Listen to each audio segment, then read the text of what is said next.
var Barmamadan haberim affederce bir oğluna Barmamadan haberim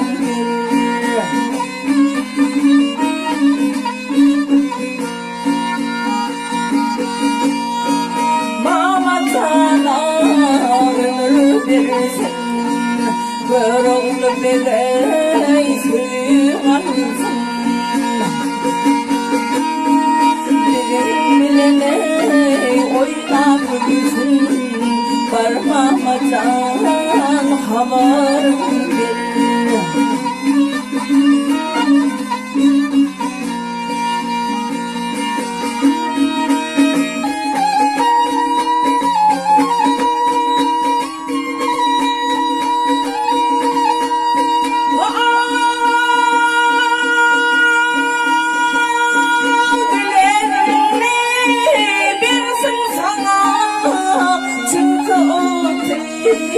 Kadım valla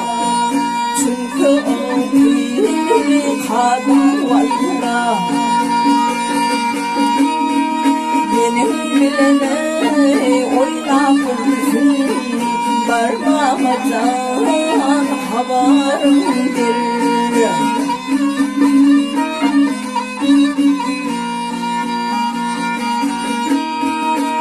sırayım bilir bana elim yaşım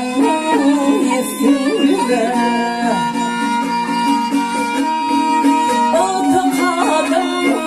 dedim sana parmağımdan haberim gelir